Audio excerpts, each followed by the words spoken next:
총선 예비 후보 윤곽이 점점 뚜렷하게 드러나고 있는데요. 벌써부터 치열한 경쟁 지역들이 눈에 띄고 있습니다. 부평 갑선거구 경쟁 상황 살펴봤습니다. 지난해 말 국토부가 전국 85개 산업단지를 추가 지정한 가운데 계양산단 지역에 기대가 늘고 있습니다. 서운산단에 이어 준비하는 계양산단 계획을 살펴봅니다. 김포도시철도 승객수가 개통 100일 만에 500만 명을 넘어섰습니다. 대중교통 수송 분담률은 12.6%로 나타났습니다. 김포의 한 아파트에서 일가족 3명이 숨진 채 발견됐습니다. 현장에서는 신변 비관 내용이 담긴 유서가 나왔습니다.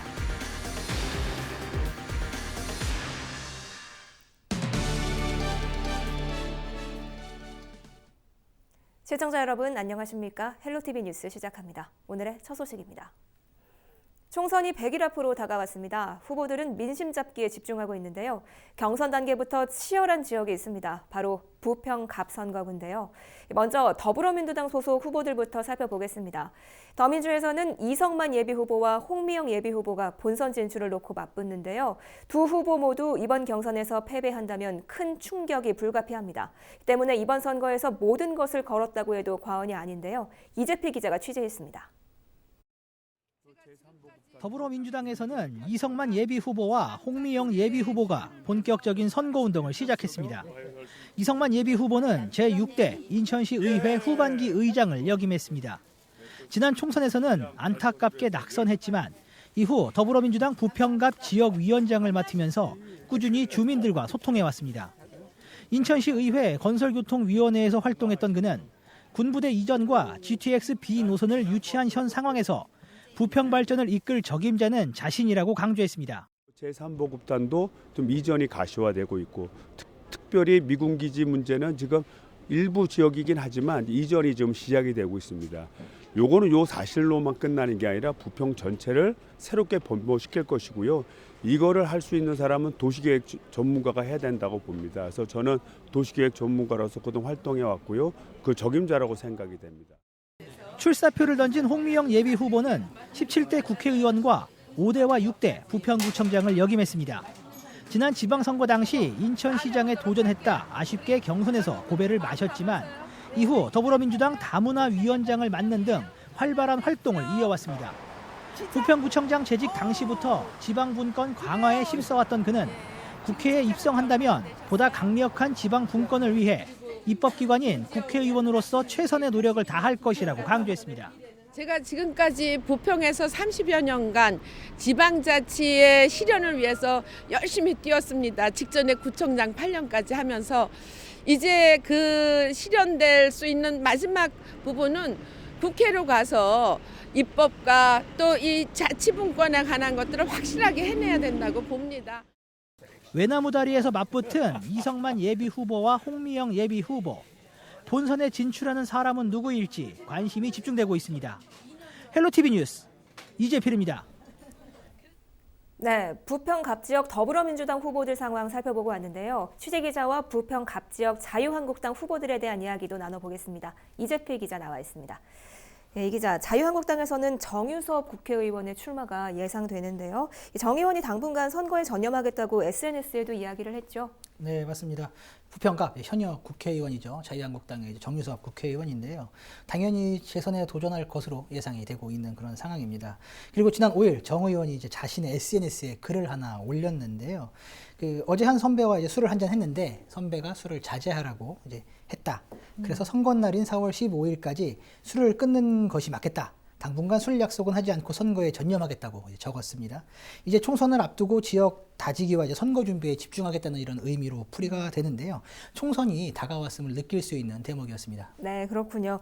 자유한국당에서 이번 총선에 출마하는 또 다른 인물들도 있겠죠? 네, 맞습니다. 바로 유재영 전 인천시 의원인데요. 네. 지난 12월 17일 이제 예비후보 등록을 하고 선거 운동을 이제 시작을 했죠. 7대 인천시 의원을 역임했는데 48살로 젊은 정치인입니다. 네. 유재용 예비 후보는 이제 대한민국의 정치도 이제 젊어져야 한다. 이제는 젊은 보수들이 정치 일선에 나서야 한다며 이번 총선 출마의 어떤 당위성을 강조를 했는데요. 특히 자유한국당이 최근 혁신을 강조하고 있는데 이번 총선에서 젊은 정치인들이 대거 일선에 나서야 된다고 이제 주장을 하고 있는 그런 상황입니다.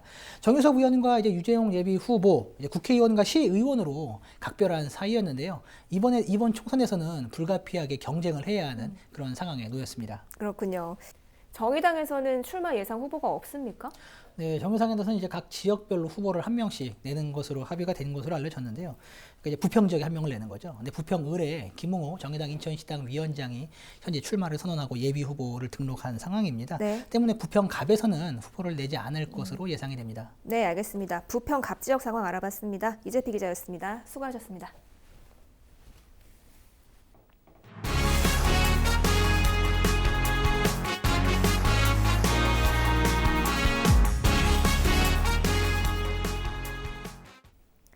김포의 한 아파트에서 일가족 3명이 숨진 채 발견돼 경찰이 수사에 나섰습니다.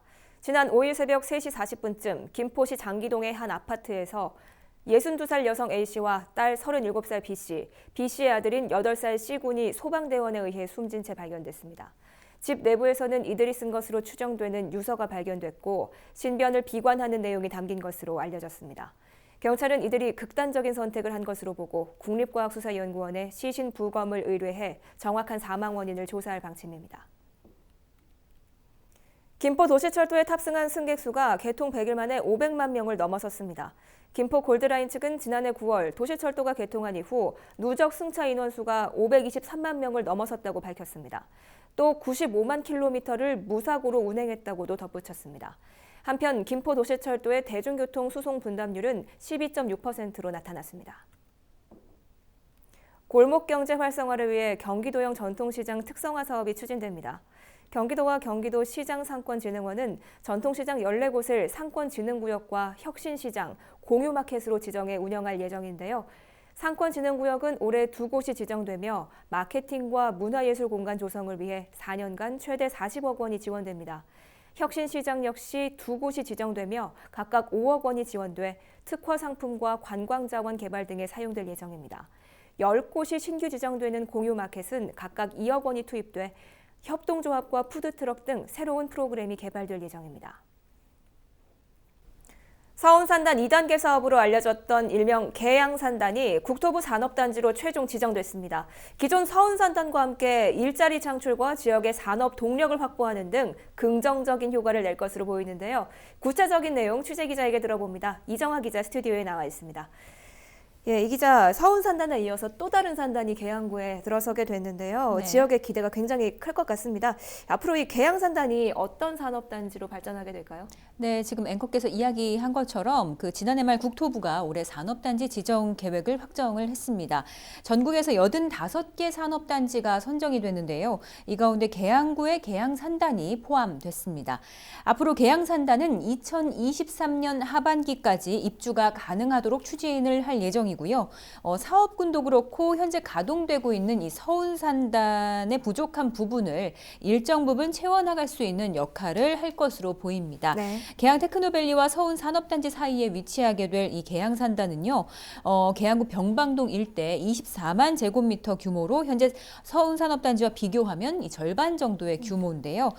명칭도 서운산단 2단계 사업에서부터 계양 스마트 산업단지 그리고 또 이번에 계양산단까지 여러 차례 변경을 좀 거듭했고 현재 계양산단으로 확정이 된 상태입니다.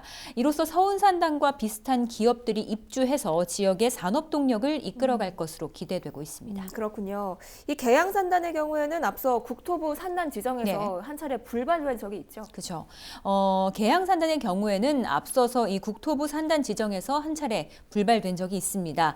그 산업단지 신청을 했는데 지난 2018년 말에 현재 계양산단 이 당시 서운산업단지 2단계 사업이라 불리던 사업이 실행 가능성이 다소 없다는 이유로 국토부의 산업단지 지정 계획에서 최종 탈락한 아픔이 있습니다. 네. 서운산단 2단계 사업은 1단계에서 부족했던 이 공업용지를 추가로 확보하는 등 당초 오는 2022년까지 사업 완료를 목표로 추진을 했었는데요. 당시에 인천시가 당초 서운산단 2단계 그리고 남초원 일반산업단지까지 이렇게 두 곳을 국토부의 산업단지로 신청을 했지만 이 국토부는 이 남동구의 남촌산단만 최종적으로 확정을 했었습니다. 이후에 계양산단은 이 스마트 산단이라는 이름으로 해서 좀 더 좀 큰 그림을 그리면서 재도전하기에 이르렀고요. 국토부의 산업단지 지정 계획을 재신청해서 드디어 확정이 된 겁니다. 사실 아직까지 구체적인 계획이 정해진 게 없기 때문에 이 산업단지가 어떤 사업군을 끌어들여서 어떤 역할을 하게 될지는 사실 명확하지는 않습니다. 이 스마트 산단이라고 하긴 했는데 유치 기업이나 이 산업 방향이 크게 좀 달라진다기보다는요. 앞에서 말했듯이 현재 서운산단과 비슷한 역할을 하게 되지 않을까 이런 추측을 하고 있습니다. 네, 그럼 앞으로 이 산단을 형성하는 과정에서 예. 추진 과정은 어떻게 될까요? 네, 지금 일단은 그린벨트를 해제하는 게 가장 큰 과제인데요. 개발 제한 구역이기 때문에 인천시에서 개발 제한 구역 해제를 진행하고 나서 이 지정 고시 절차를 밟게 됩니다. 이에 따라 구는 올해 말 사업 대상지에서 보상을 완료하고 이 내년부터 조성공사와 분양에 나선다는 계획입니다. 그리고 일각에서는 인근 계양 테크노밸리가 이 신도시로 지정된 상황에서 계양산단의 이 사업 그 추진력이 상당히 떨어지는 게 아니냐, 뭐 이런 우려가 있었던 것도 사실인데, 그 계양구에서는 그보다 더 빨리 가겠다, 이 계양 테크노밸리보다 더 속도를 좀 빨리 내겠다는 이런 계획을 하고 있습니다. 네. 계양구 공영개발사업단이 밝히는 대략적인 구상안을 함께 들어보시죠. 현재 그린벨트 해제를 위해서 인천시와 국토부에 협의 중에 있습니다. 서운 일반 산업단지에 부족했던 기업들이 다시 한번 들어올 수 있는 그런 산업단지가 되겠습니다. 네, 앞에서 말했듯이 이번 산업단지는 기존의 산업단지와 얼마나 시너지 효과를 낼 수 있느냐가 성공 여부가 달려 있습니다.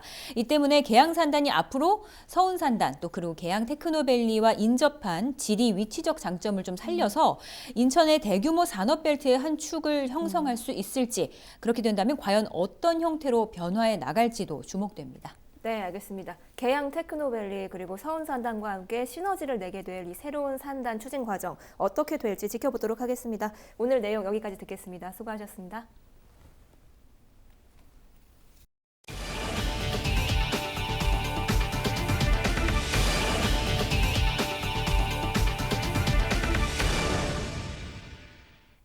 해양경찰청이 지난해 해상 밀수범죄가 개청 이래 최대 규모를 기록했다고 밝혔습니다. 지난 한 해 동안 해양경찰청은 81명의 밀수사범을 검거했는데요. 이들이 밀수한 제품의 시세는 약 4,200억 원 상당인 것으로 조사됐습니다. 품목별로는 마약류가 약 3천억 원 상당으로 가장 높았는데요. 위조 명품과 의약품류가 그 뒤를 이었습니다.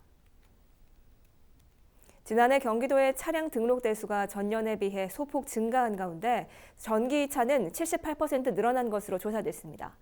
경기도가 발표한 연도별 자동차 등록 현황을 보면 지난해 차량 대수는 575만 2천여 대로 전년에 비해 25% 늘었습니다. 특히 전기차는 6,300여 대에서 11,300여 대로 5천여 대가 늘어 78%의 증가세를 보였습니다. 하지만 LPG 차량은 41만 2,100여 대로 3,500여 대가 줄어 2018년에 이어 감소세가 계속되고 있습니다.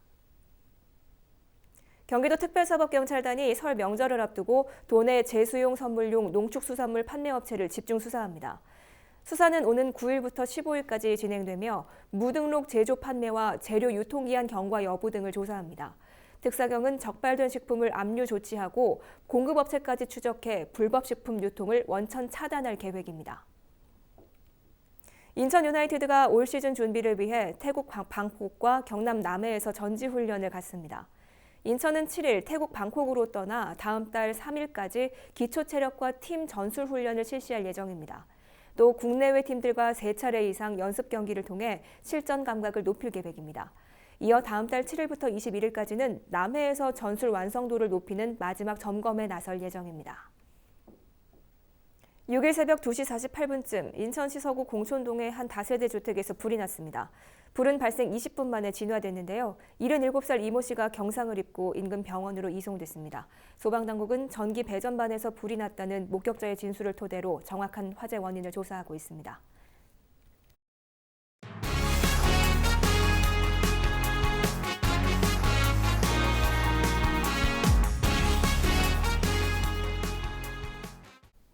부천시의 대표적인 축제 중 하나죠. 부천국제만화축제가 5년 연속으로 경기관광 대표축제에 선정됐습니다. 경기도는 지난달 지역축제 심의위원회 심사를 통해 대표축제 18개를 선정했는데요. 경기관광 대표축제로 선정되면 경기관광공사로부터 홍보, 마케팅 등을 지원받고 경기도로부터는 최대 6천만 원의 재정 지원을 받게 됩니다.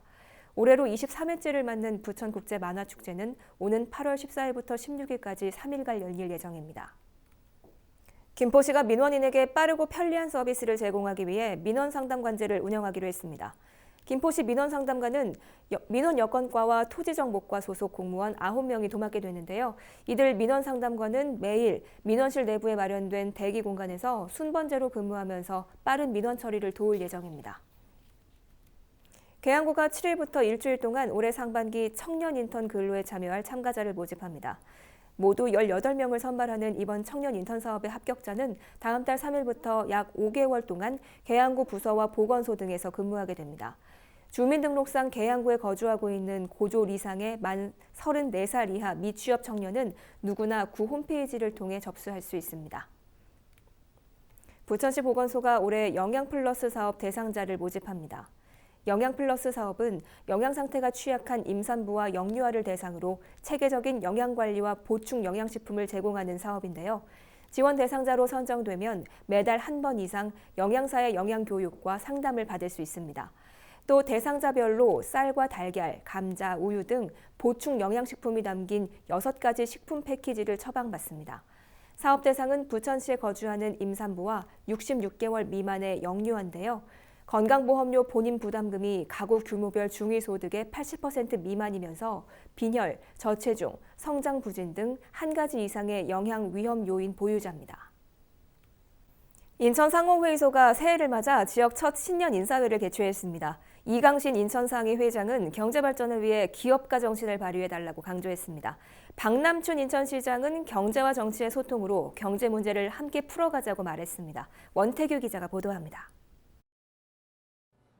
인천 지역 경제계 인사들이 한자리에 모였습니다. 서로 새해 인사를 하며 덕담을 나눕니다. 2020년 새해를 맞아 열린 인천 상공회의소의 신년 인사회. 이강신 인천 상공회의소 회장은 지난 한 해를 내수 침체와 노동 환경 변화 등 대내외적인 여건으로 어려운 시간을 보냈다면서 올해는 이 위기를 기업가 정신을 통해 새로운 기회로 삼아야 한다고 밝혔습니다. 제4자성어의 역풍창법이라는 말이 있습니다. 이는 맞바람을 향해 돛을 편다는 뜻입니다.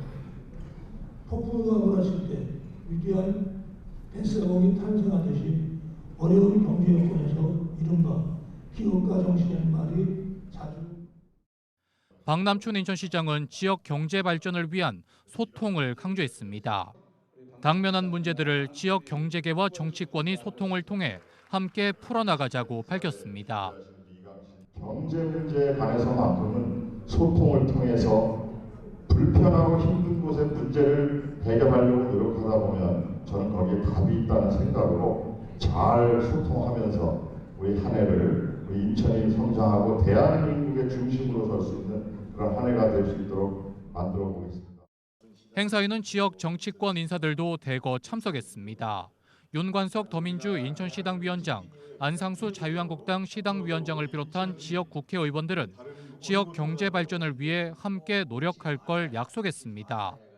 인천상공회의소는 지역 경제 활성화를 위해 올해 다양한 변화를 시도한다고 밝혔습니다. 경제 발전에 조회되는 근본적인 규제 개혁과 현장 중심의 회원 서비스를 강화해 나갈 방침입니다. 2020년 새해를 맞아 열린 인천상공회의소의 신년 인사회. 인천 경제 발전을 위해 모두 한뜻으로 노력할 걸 다짐하는 시간이 됐습니다.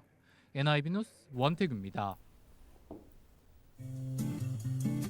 1년 중 가장 춥다는 절기 소한을 맞았는데요. 추위 대신 겨울비가 내리고 있습니다. 이 비는 수요일까지 길게 이어지는데 겨울답지 않게 호우가 내리고 산간에는 폭설이 쏟아질 것으로 보입니다. 화요일에 아침 기온은 5도, 낮 기온은 7도 보이겠습니다. 주간 날씨 볼까요? 내륙 대부분 지방에 수요일 오전까지 눈이 아닌 비가 내릴 것으로 보입니다. 하지만 비의 양이 겨울비답지 않게 무척 많겠는데요. 전국적으로 30에서 80mm가 내릴 것으로 보입니다. 특히 영동과 제주도 산간에는 120mm가 넘는 호우가 쏟아지겠습니다. 오늘 준비한 소식은 여기까지입니다. 저희는 언제나 지역 주민 여러분 곁에 있겠습니다. 시청해주신 여러분 고맙습니다.